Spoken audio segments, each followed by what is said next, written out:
Hey everyone, Sketch Card Hive here. So today we are having our first reaction video to uh, Marvel Topps Chrome. So we're going to take a look here. I was sitting in on a break with Brat's sports cards on Whatnot. I asked him if I could go ahead and take a look at this stuff. And here is the footage. There's their name. If you go follow them, they were cool people. It was great to sit on a break and have fun with them and kind of just experience what these cards are looking like in hand. So basically what I'm hoping to do for this episode is just kind of go over some of the bigger highlights of cards they hit and talk about kind of just my first reaction to this. This is a short video. I just wanted to show you what a box break is. They're doing tons on Whatnot. So if you're looking to get in on the breaks, go there. If you're US only, you didn't get a chance to get these because these were European only. So if you're in the US and you're looking to get in on this, Whatnot's kind of your only option right now until they start hitting eBay, which as of yet, 759, they really quite haven't started trickling in. A lot of people bought this product, tons going to hit eBay and secondhand and all that kind of good stuff. So if you are going to do that kind of work, just go ahead and be careful, plan it out. And this video is here to help you and also just give you a reaction, well, my reaction, so you know it. So let's pull this up. Let's go ahead in here. And I just want to say, I'm not looking to bash these cards or to, somehow just not have a good time. I'm looking at these cards. I watched the break. I've seen them. It happened so fast. Didn't hit any surfers, but I wanted to see them. So the way they come out of the back, it looks like the super refractor of the hit is flipped, and these are the regular cards. So he goes pretty quickly, but he was a great breaker. You have Quicksilver, Swarm, and we'll pause on some of these so we can see the art. So we have Cosmo here. There is a Cosmo card now. You can see that there, a little bit of a ring light situation. But we look at the layout, Marvel logo there, yellow banner, which is kind of similar to this a little bit, but different. Nothing too spectacular there. A lot of space on the border where they use the inside of comic books interiors to kind of decorate that. Cosmo, this is printed art. It's not original art to the cards. An artist was not given the assignment to draw the original art to the cards. These are just pulls from comic books and what other artists have done, which is not a good or a bad thing. And then the Topps Chrome is in the corner in yellow, following kind of like that theme. So let's keep going. There is a Cosmo numbered card on eBay now, if you're interested, so it's there. But then you have this one, which is Kang the Conqueror. So you see him there. So the art looks pretty good for the most part. It's cropped well, but so you have the interiors on the back, and there you go. You have a Galactus. And this Galactus here is a purple flasher, super refractor, whatever you're into. It's those kind of cards. It's similar to Platinum, just done in a Topps Chrome way. Those two brands have a lot of similarities to them. So there's the Galactus. He's sleeving that up really well. It's a low number card. I think it was 55, 375 maybe. And yeah, so there you go. It was 55 point as well, just so you guys know. A lot of the cards were 55 points, so you need a thicker top loader. But we've seen that Galactus image before, so we're seeing Topps use images that Upper Deck has used before. And if you look at 2001 Topps Marvel and Panini Topps, well, Panini, and you look at Topps Digital, you're going to see a lot of similarities here. So we have Hercules, which is there. That's it looks cool. It's framed nice. It's okay. I'm not seeing anything where I'm like, oh my god, that's amazing. Card just looks good, but I feel like I've seen that one. We'll pause these. They go fast. He has the whole box open for a bunch of people. So we have Jean Grey. It looks nice. It's cool. It's going to be refractor. It's going to have the same texture as Platinum. It's just what it's going to look like. Hulk was a pretty nice one too. Plenty of space in the card. You know what I mean? It's centered. It's there. It looks good. Looking at the hits, we got our buddy Domino here, which we'll see. So that's a refractor. It looks like you get a rainbow refractor, one every box or almost. If you don't have a hit, you're going to have a refractor card, which is just a rainbow kind of card, unnumbered, but it's like one per pack. So there you go. You have that. Let's keep going. Let's look at some other cards. So it keeps going. So the packs again, I think it was like, oh God, how many cards? 6 cards? Let's see. I forgot how many packs per card, but I think it was like 12 packs per box or something like that. I have to look at it again. But he's showing the Hulk to someone right here. And then We're gonna go ahead and get in there. So we have Mantis. Again, full figures inside the card. I don't think they're anything crazy about them. If we read the descriptions, you know, they're kind of introducing the character. Sandman's there. Um, but yeah, so that, I'm not seeing anything I'm blown away by yet or anything like that. War Machine looks good. Let's keep going. Omega. And now we're going to get this blue hit. No, just a rainbow hit of this random character. So random characters are appearing in Topps Chrome, similar to how they appeared in Upper Deck Series 2. Um, so that's me saying, come on, Surfer, because I'm ridiculous. And we are going to see how these cards now look. So we got a Professor X. So no yellow chair on that. Living Tribunal. We have a couple characters. The packs, looked as they looked. I think the design of the pack is cool, design of the box is cool. In the back there, the giant size Fantastic Four, that's the box topper. So in every box, you get a box topper kind of card. Angel for our boy Dustin, Abomination here. And then this is one of the covers, I guess, similar to the What Ifs on Upper Deck.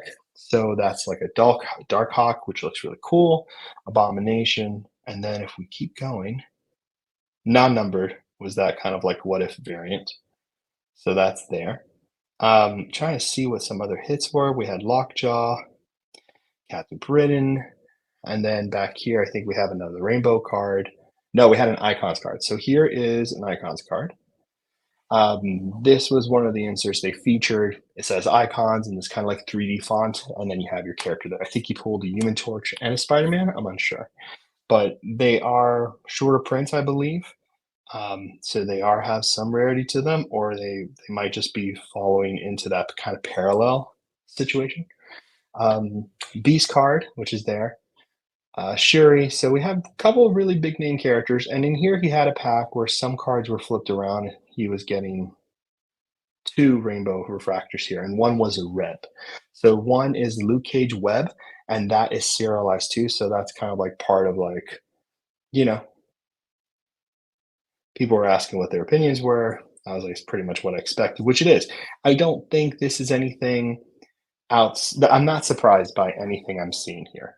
This is pretty much what I expected to come out of Topps, because we've seen examples like this in Star Wars and we've seen how the cards were going to go. That's not good or bad. I'm not too happy with this Gambit card. Let me tell you why. And this is just a reaction. When I saw this, ah, so you know that card. If you're a Marvel fan, you know that card. That's the hologram. This is Jim Lee hologram. When they use images from Marvel on these cards, they're using them from a Marvel card, from a Marvel library, and they're just picking images they like, and it looks willy-nilly because there's not a lot of connective thread here. I'm not a huge fan of them picking a card that already exists and exists for such an iconic set. It's like a reprint card. It's like a recreation. I'm not a huge fan of it. We don't really have a colorized version of this hologram, so I guess it's cool to see. I think it's just going to vary from collector to collector what they think. I'm not a huge fan when this happens because I don't want to see the art repeating over and over again, right? A lot of times, what happens with these cards is that they basically choose certain pieces, certain card art, and they just go ahead and recycle them over and over and over again. I'm hoping that doesn't happen. It's cool to see a colored version, but that's such an iconic card that art really should have been used for something like Jim Lee's anniversary, and then you show all the colored in inking of those hologram cards that were actually used as covers, and then you use those in a card series, not to just throw into a base, in my opinion. So we have Wasp here, which is a pretty card, very nice looking Wasp. I feel like I've seen that maybe, but it looks good. The writing on the back looks clean. Everything's written well. It's not a badly designed card. It's really a simple, but it's not badly designed. Now, there are some effects here that I want to show you. Hopefully, I can find it rather quickly. I think this is it. So looking, I think this was a hit and it had a pattern on. So we have our Doctor Doom. That was in the preview, the sell sheet preview. Is this the one? Yeah. So uh, here we go. So that all should look very similar to you because that is basically what's here in the Platinum Blue Surge. So it is a very similarly done foiling. There you go. Now you can really see it. This was the Blue Surge that was put into the retail blasters for Platinum, and I'm seeing the same pattern design used here. I'm not a huge fan of that, um, because I prefer these things to kind of carry new things every set, right? Topps Chrome is such a big brand. I expect it to have its kind of like own thing, but it looks like these companies are sharing these printing techniques. Um, just a reaction, good, bad. That's for you to decide. I'm just a guy watching this. It's a pretty card though, and I do think it looks good, and it is numbered. So there's that, and the numbering, like I said, is appeared on the front next to the Marvel logo, so easily to see kind of stuff here. So that was that. Let's look at some more packs. We had some more packs, but that was pretty much the hit of the box. Iceman Surfer, funny. And then we had Iron Fist and Minister Sinister, which was cool to see in a card, which looked good. And then Mr. Fantastic. And then we have this flipped card here, which he believes was a hit, so he moved it around. I forgot what kind of hit it was, but puts Mr. Fantastic with because it is a rainbow, so it's one per pack. So there's that difficulty. These were not sold in cases. This is EU only boxes. You had to go into a lottery, and then you would get these boxes. Kind of what it is. This is a giant size werewolf insert card. It's not numbered, but it is considered a hit.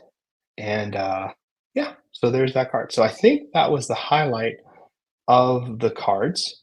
So there you go, Juggernaut, Dormammu, and then Typhoid Mary, which was great. And then this green one here, I forgot what this one was. But so this was low numbered Star-Lord, Rainbow, green pattern, and I stopped right there. Green pattern out of 99, so you can see what that card looks like there. So that was it. That was Topps Chrome. That's what it looks like. That was the reaction. So final thoughts. It didn't blow me out of the water. It didn't take my breath away. It didn't do anything different for me as a Marvel card collector. I thought it was interesting. It looked good, presented well, and I think people are going to have fun ripping this product. Right now, boxes on eBay are going for like $800, $600. I don't know why. Probably because they just think it's the first time Topps does Marvel, but that's not true. What they're saying is Topps Chrome is doing Marvel, which is just a very famous brand. I am very much a Marvel. I am a non-sports guy. I don't know much about sports cards. I know things. I know things about Pokemon, Magic Gathering, but I'm not super invested into those cards. You know, I like Marvel cards. I like DC cards. I like non-sports cards, Star Wars, you know, stuff like that. But I think it looks good. It makes sense to me. The art doesn't look terrible. The art pieces they chose, they're far away enough where you're seeing the full body of the character, which I like.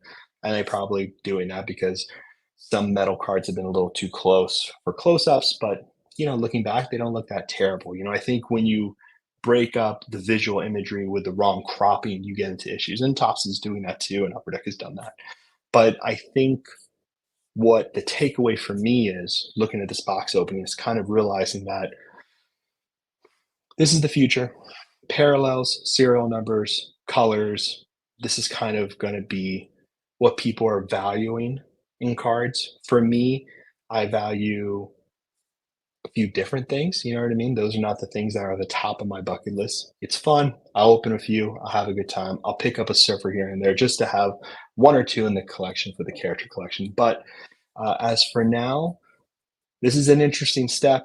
It's what we got coming. I'm fascinated to hear all of your reactions in the comments below. Let me know what you think about the break. You love them, you're into them. The simpler, the better. I don't know. I'm excited to hear about them. Happy to have this conversation with you. Again, hope you had fun listening to this and seeing a box break. Thank you so much, Brats. Sports cards, rock. I appreciate you letting me show that. I wanted to make sure I give them a shout out from Whatnot. And thank you all again. I'll see you all soon.